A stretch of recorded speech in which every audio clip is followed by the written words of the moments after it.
সোণাপুৰৰ পাছত এইবাৰ ছয়গাঁৱত স্থাপন হ'ব প্ৰদূষিত চিমেণ্ট উদ্যোগ। এইবাৰ ছয়গাঁৱৰ পথাৰত স্থাপন হ'ব আল্ট্ৰাটেক চিমেণ্টৰ ফেক্টৰী।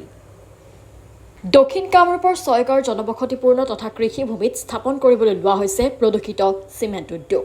স্থানীয় ৰাইজৰ প্ৰবল প্ৰতিবাদলৈ গুৰুত্ব নিদি এই সেউজ কৃষিভূমিত স্থাপন হ'ব আল্ট্ৰাটেক চিমেণ্টৰ প্ৰদূষিত উদ্যোগ। মন কৰক এইসমূহ লিখিত অভিযোগলৈ। ৰাইজৰ অভিযোগ, জলসিঞ্চন বিভাগৰ কৰ্মচাৰী তথা মাটিৰ দালাল সুন্দৰ দাসৰ জৰিয়তে আল্ট্ৰাটেক চিমেণ্ট কৰ্তৃপক্ষই ৰাইজৰ কৃষিভূমি অবৈধভাৱে শ্ৰেণী পৰিৱৰ্তন কৰি ছয়গাঁৱৰ গোবৰ্ধনৰ চৌধুৰী ঘাটত চিমেণ্ট ফেক্টৰী স্থাপন কৰিবলৈ সাজু হৈছে। এই চিমেণ্ট উদ্যোগটো আমাৰ একদম ঘৰৰ নিচে ওচৰতে গোবৰ্ধন চৌধুৰী ঘাট, তাৰপিছত দলৈপাৰা, মানে এইফালে কুমাৰপাৰা, কছাৰীপাৰা, এই ঔতল, দক্ষিণ বাংগাকাটা, এই বৃহত্তৰ মানে আমাৰ খেতিপথাৰ অঞ্চলত, তাৰমানে এইখিনি গোটেই গাঁৱৰে জনবসতিয়ে ভৰপূৰ মানে অঞ্চলত ইহঁতে কেইজনমান দালালে লগ লাগি 1 নম্বৰত আছে শ্ৰী সুন্দৰ দাস, আমাৰ মানে খৰখৰী নিৰ্বাসী।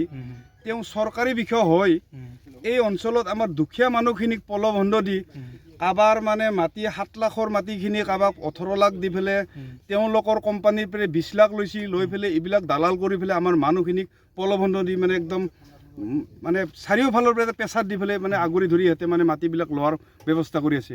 তে এই অঞ্চলত চিমেণ্ট ফেক্টৰী হ'লি তে আমাৰ প্ৰজন্মটো বেলেগ কথা, বা উঠি অহা প্ৰজন্মই ইয়াত পনে আপোনাৰ 1 কিলোমিটাৰ নহয় 300 মিটাৰমান দূৰত LP স্কুল আছে, এই মৌজা গোসাঁই ঘৰ আছে, ভগৱান শ্ৰীকৃষ্ণ মন্দিৰ এটা আছে আমাৰ এতিয়া আপোনাৰ পাহাৰত। এইটো যুগ যুগৰ আমি জন্ম পোৱা নাই, পিতাহঁতে জন্ম পোৱা নাই।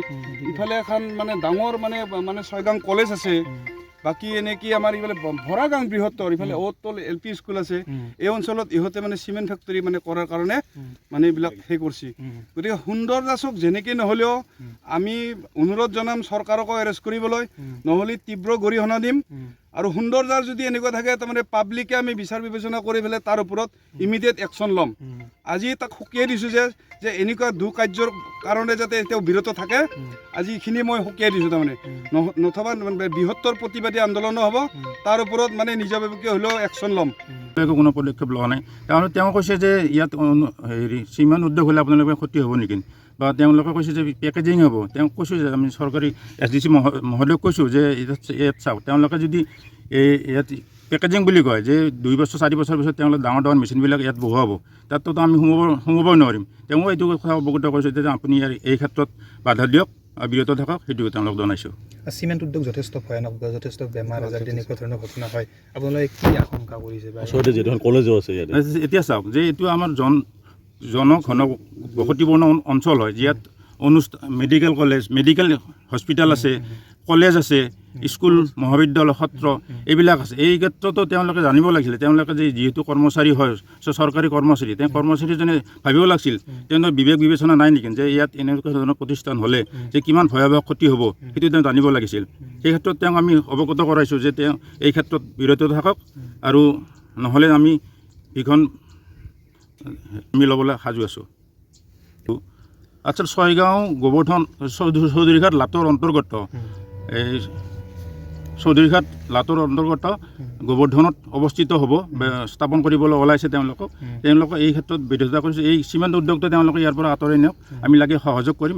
ইয়াৰ পৰা আঁতৰাই নিলে আমি ভাল পাম বুলি আমি অনুৰোধ জনাইছোঁ।